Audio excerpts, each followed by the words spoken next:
ہمارے زیادہ تر دکاندار ٹیکس نہیں دیتے، چنانچہ یہ پکی رسیدیں نہیں دیتے، اور انہیں اگر یہ رسیدیں طلاق یافتہ عورت کو 4-5 سال بعد دینی پڑ جائیں تو آپ خود اندازہ کر لیجئے اس کا کیا بنے گا۔ لہٰذا مجھے رسیدوں کے لیے بھی خواری برداشت کرنی پڑی۔ رسیدوں کے بعد نیا کھیل شروع ہو گیا۔ میرے سابق خاوند کے وکیل نے کلیم کر دیا ہمیں جہیز ملا ہی نہیں تھا اور یہ تمام رسیدیں جعلی ہیں۔ لہٰذا مجھے حکم دیا گیا کہ آپ رسیدوں کی تصدیق کے لیے دکانداروں کو عدالت میں لے کر آئیں۔ یہ کیسے ممکن تھا؟ کیا کوئی عورت دکانداروں کو رسیدوں کی تصدیق کے لیے بار بار عدالت لا سکتی ہے، اور اس عالم میں کہ کیس بار بار ملتوی ہو رہا ہو اور تاریخیں پڑ رہی ہوں؟ مجھے اس کے لیے بھی طویل خواری برداشت کرنی پڑی۔ عدالت کا پروسیجر ہے، بچوں کی کسٹڈی اور اخراجات کے لیے ماں یعنی جو طلاق یافتہ عورت ہوتی ہے کو عدالت میں ثابت کرنا پڑتا ہے کہ بچوں کا باپ مالی طور پر بچوں کے اخراجات برداشت کرنے کے قابل ہے، جبکہ مخالف پارٹی عدالت میں خود کو غریب ثابت کرنے کے لیے ایڑی چوٹی کا زور لگا دیتی ہے۔ اب یقین کریں ایک طلاق یافتہ عورت اگر خود کو بیچ بھی دے تو بھی یہ اپنے سابق خاوند کو خوشحال ثابت نہیں کر سکتی۔ مجھے بھی اپنے سابق خاوند کو خوشحال اور اپنی بیٹی کا خرچ اٹھانے کے قابل ثابت کرنے کے لیے 8 سال لگ گئے۔ بہرحال 8 سال کی کوشش کے بعد عدالت نے میرے خاوند کو بچی کے اخراجات ادا کرنے کا حکم دے دیا۔ میرے سابق خاوند نے بچی کے اخراجات آڈیٹر جنرل آفس میں جمع کرا دیے۔ میں نے سکھ کا سانس لیا، لیکن بعد میں پتہ چلا میں ایک عذاب کے بعد دوسرے عذاب میں آ گئی ہوں۔ مجھے اب یہ رقم لینے کے لیے بار بار ویریفیکیشن کے لیے عدالت جانا پڑے گا اور پھر اسٹیٹ بینک اور متعلقہ بینک سے اجازت لینی پڑے گی۔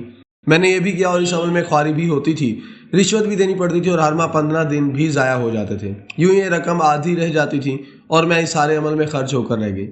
میری بیٹی عدالتوں میں بڑی ہوئی اور یہ پراپر پڑھ نہیں سکی۔ میری شادی کی عمر بھی نکل گئی اور میں بے شمار جسمانی اور ذہنی مسائل کا شکار بھی ہو گئی۔ زینب کا کہنا تھا آپ چیف جسٹس سے درخواست کریں یہ مہربانی فرما کر اس سسٹم کو آسان بنا دیں۔ میں نے زینب سے پوچھا یہ سسٹم کیسے آسان بن سکتا ہے؟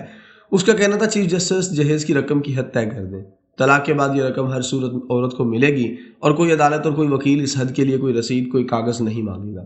دوسرا، طلاق کے بعد جہیز پولیس کی نگرانی میں سابق خاوند کے گھر سے نکالا جائے۔ عورت کو رقم اور جہیز کی اشیاء کے لیے بھی بہت خواری برداشت کرنی پڑتی ہے۔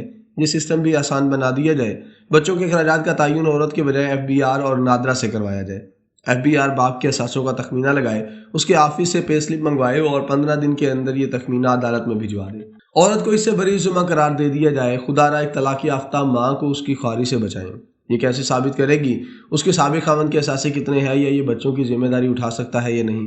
دوسرا، باپ اخراجات براہ راست عورت یا بچوں کے اکاؤنٹ میں جمع کرائے یا یہ عدالت میں جمع کرا دے۔ چیف جسٹس مہربانی فرما کر AG آفس کو درمیان سے نکال دیں، وہاں بہت خواری ہوتی ہے۔ طلاق اور خلا کے مقدمات کی مدت طے ہے، لیکن جج اور وکلاء اس کی پرواہ نہیں کرتے۔ وکیل جان بوجھ کر التوا لے لیتے ہیں، جج صاحب اگر زور دیں تو وکلاء بار کو انوالو کر لیتے ہیں اور یوں جج پہ دباؤ آ جاتا ہے۔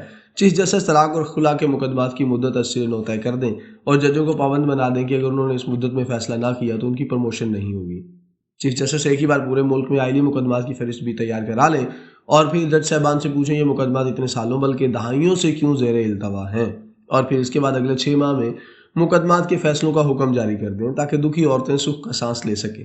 اور زینب کی آخری تجویز تھی چیف جسٹس AG آفس سے بھی فہرستیں بنوا لیں، ان کے پاس اخراجات کے کتنے کیس ہیں اور خواتین کو کتنے دنوں میں پیسے مل رہے ہیں اور انہیں ہر ماہ ویریفیکیشن کیوں کروانی پڑتی ہے، یہ عمل اتنا لمبا کیوں ہے۔ چیف جسٹس یہ فہرست دیکھ کر بھی حیران رہ جائیں گے۔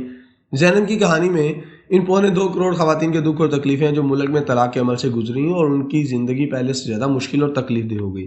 میری چیف جسٹس سے درخواست ہے آپ مہربانی فرما کر چند منٹ اس ایشو کو دے دیں، آپ کو کروڑوں خواتین اور بچے دعائیں دیں گے، اور دعائیں وہ واحد نعمت ہے جن کی بادشاہوں اور چیف جسٹس صاحبان کو بھی ضرورت ہوتی ہے۔